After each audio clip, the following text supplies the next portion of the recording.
Want to invest in a business that has never looked better? Looking for a market-beating yield and accelerating dividend growth? Like the idea of getting a great deal on a great stock after a big pullback? Then you have to check out today's video. He is a best-selling author. 30-year-old Jason Fieber has a plan. This guy retired at only 33 years old. I don't know if I know too many people that have accomplished something like that. He's really kind of a guru when it comes to passive income. Before I get into today's content, please give us a big thumbs up if you find value in our videos. Helps us to get the word out and grow the channel, and I'd really appreciate it. And make sure to stay tuned until the end of the video for a special news announcement. I want to tell you about a high quality stock that pays big, growing, reliable dividends. These growing dividends are funded by growing profit because this business is a global pharmaceutical company taking advantage of powerful demographic trends. People are living longer than ever. Why? Well, modern day medicine has a lot to do with that. Extended longevity is happening at the same time as an expanding global population. That naturally leads to more demand for the quality healthcare that got us here in the first place. And this virtuous circle leads to more profits and bigger dividends. I personally invested in stocks just like this one on my way to going from below broke at age 27 to financially free at 33. By the way, I explain exactly how I achieved financial freedom in just 6 years in my early retirement blueprint. If you're interested, you can download a free copy of my early retirement blueprint using the link in the description of this video. Getting back to the stock I'll tell you about today though, perhaps best of all, it looks undervalued right now. Price is what you pay, but value is what you get. Why is that important? Because buying a dividend growth stock when it's undervalued should provide for a higher yield, greater long-term total return potential, and reduced risk. With this in mind, I want to share with you an opportunity I recently came across in shares of Merck & Co. Inc., which appear to be trading at a significant discount today. Merck & Co. Inc., stock ticker MRK, is a leading global pharmaceutical company that produces a range of medicines, vaccines, and animal healthcare products. Founded in 1891, Merck is now a $198 billion by market cap healthcare giant that employs nearly 68,000 people.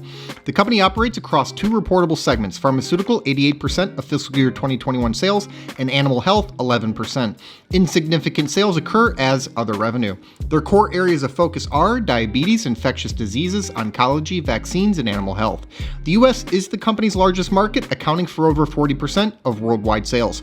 Some of the company's key drugs include Keytruda, Januvia, Gardasil, and Proquad. Keytruda, their triumphant cancer drug, is the company's most important product. It is by far the top-selling drug in their portfolio. This single drug comprised 35% of the company's worldwide sales for fiscal year 2021. That compares to nearly 30% of company revenues for fiscal year 2020. What's exciting about Keytruda is that it's becoming a larger piece of a growing pie. The company's top-selling product is also one of its fastest-growing products. With over $17 billion in sales for fiscal year 2021, Keytruda is one of the top drugs on the planet, second only to Humira. It's expected to be the best-selling drug in the world within a few years. Based on recent growth, that seems highly plausible. Keytruda sales were up 20% year over year for fiscal year 2021. Notably, this drug is on patent through 2028 in the US and EU. There are two appealing aspects about investing in Merck at this time. First, Merck has almost no exposure at all to the crisis occurring in Ukraine. If this were, say, a European energy company highly intertwined with Russian-based O&G enterprises, I'd be concerned. But this is a US-based pharmaceutical company. It's hard to be more insulated than that. Second, and far more importantly, there is a secular growth story here. With a global population that is growing larger, older, and wealthier simultaneously, the world's demand for quality healthcare will surely continue to increase. Indeed, it's quality healthcare that's helped to get us here in the first place by improving life expectancy. It's a virtuous circle at play, and that bodes extremely well for Merck's ability to routinely increase its revenue, profit, and dividend over the long run. As it sits, Merck has increased its dividend for 11 consecutive years. Not the longest track record around, but they are off to a really good start. Actually, it's shifting from really good to great. Their 10-year dividend growth rate is 5.5%. That's solid, but then you have the 5-year dividend growth rate at 7.2% and the 3-year dividend growth rate at 10.6%. Their dividend growth rate has been accelerating. In a normal environment, i.e. not now, This kind of growth easily beats inflation, and the stock offers a yield of 3.5%. That's more than twice as high as the broader market's yield. It's also 50 basis points higher than its own 5-year average. The payout ratio is only 47.3% based on midpoint guidance for fiscal year 2022 earnings per share. That shows a healthy dividend that's likely headed a lot higher. I like dividend growth stocks in what I refer to as the sweet spot. That's a yield of between 2.5% and 3.5% paired with a high single-digit or better dividend growth rate. Merck is obviously right there. Looking at business growth, Merck increased its revenue from $47.3 billion in fiscal year 2012 to $48.7 billion in fiscal year 2021. Basically flat. Not really what you want to see, but there's a big caveat here. Keytruda didn't come on the scene until 2015. Merck's revenue is up nearly 25% since fiscal year 2015. Moreover, revenue growth has been blunted by the spinning off of Organon & Co. in 2021, an $8 billion company in its own right. Meanwhile, earnings per share expanded from $2 to $4.86 over this 10-year period. That's a compound annual growth rate of 10.4%. A combination of margin expansion and share buybacks helped to propel a lot of this relatively impressive bottom line growth. For perspective on the buybacks, the outstanding share count has been reduced by 17% over the last 10 years. Looking forward, CFRA believes that Merck will compound its earnings per share at an annual rate of 10% over the next 3 years. This would be right in line with what Merck produced over the last decade. I think that's a fair assessment of the situation, but it could prove to be conservative.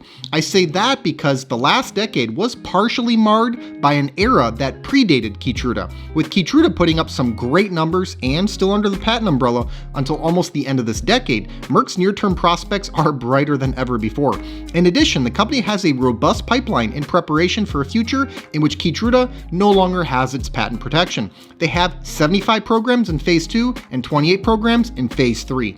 The company has a favorable timeline to develop programs because of the multi-year runway for Keytruda. But even if they do only ring up 10% annual earnings per share growth over the next 3 years, which would still be great, the company would be free to hand out dividend raises that are at least on this level. Better yet, the low payout ratio could allow them to be even more generous.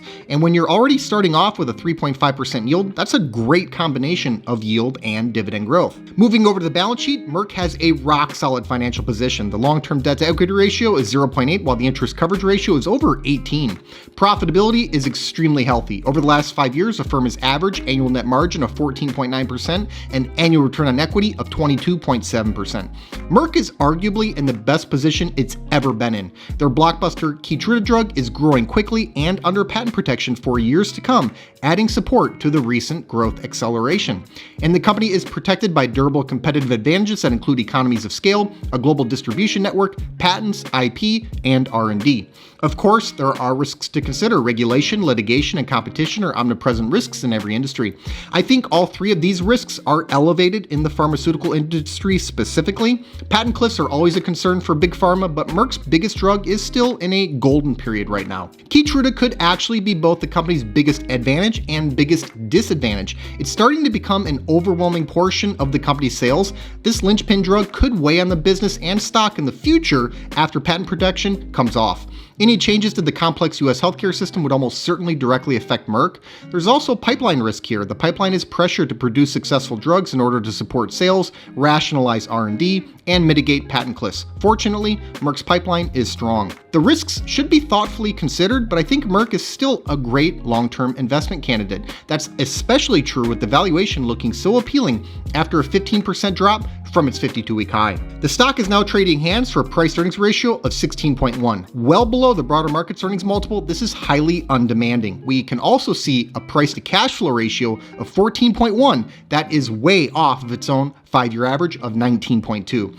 And the yield, as noted earlier, is significantly higher than its own recent historical average. I valued shares using a dividend discount model analysis. I factored in a 10% discount rate and a long-term dividend growth rate of 7%. That dividend growth rate can look aggressive or conservative depending on where you stand. Compared to the 10-year dividend growth rate, it looks aggressive.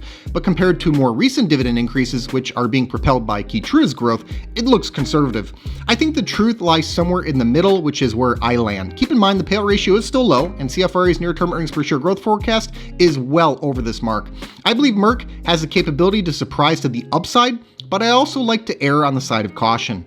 The dividend discount model analysis gives me a fair value of $98.44. The reason I use the dividend discount model analysis is because a business is ultimately equal to the sum of all the future cash flow it can provide. The dividend discount model analysis is a tailored version of the discounted cash flow model analysis, as it simply substitutes dividends and dividend growth for cash flow and growth. It then discounts those future dividends back to the present day to account for the time value money, since a dollar tomorrow is not worth the same amount as a dollar today. I find it to be a fairly accurate way to value dividend growth stocks. Morningstar rates Merck as a 4-star stock with a fair value estimate of $94. CFRA rates Merck as a 5-star strong buy with a 12-month target price of $101. We have a pretty tight consensus here. Averaging the three numbers out gives us a final valuation of $97.81, which would indicate the stock is possibly 25% undervalued. Here's the bottom line, guys. Merck & Co. Inc. is a high-quality enterprise that is taking advantage of powerful demographic tailwinds. The business has arguably never looked better than it does right now, with a market-beating yield, accelerating dividend growth, a low payout ratio, more than 10 consecutive years of dividend increases, and the potential that shares are 25% undervalued. Long-term dividend growth investors should strongly consider adding shares to their portfolios. And now for a special news announcement. Williams-Sonoma Inc., stock ticker WSM, just reported a blockbuster Q4 report. Revenue grew by 9.2% year over year. Earnings per share grew by 38% year over year. Great numbers, made even greater by the fact that expectations are starting to become low after several quarters of monster results. Our recent full analysis and valuation video on Williams-Sonoma showed that shares are looking very undervalued. The stock has popped since our video came out, and this quarter may cause an even bigger pop. Take a look at this name if you haven't already. Thanks so much for watching. I hope you enjoyed today's video. Give us a like if you did, and let us know in the comments what you think about this stock. Please make sure to subscribe to the channel and ring that notification bell so you don't miss out on new content. Also, take a look at the description box below for some important links, including the link to my personal stock portfolio. This 6-figure portfolio, which I call the Fire Fund, generates enough passive dividend income for me to live off of. It allowed me to retire in my early 30s. I've made my portfolio entirely accessible over a Patreon, and I also post alerts there whenever I buy or sell a stock. I put my money where my mouth is, and I'm often invested in the same high-quality dividend growth stocks that I make videos on. Over the years, I've heard from thousands of investors who've been profiting from many of the same exact stocks that I own. So if you think this is something that you could benefit from as well, check the link in the description to see my portfolio and start getting my buy and sell alerts. I'll see you next time.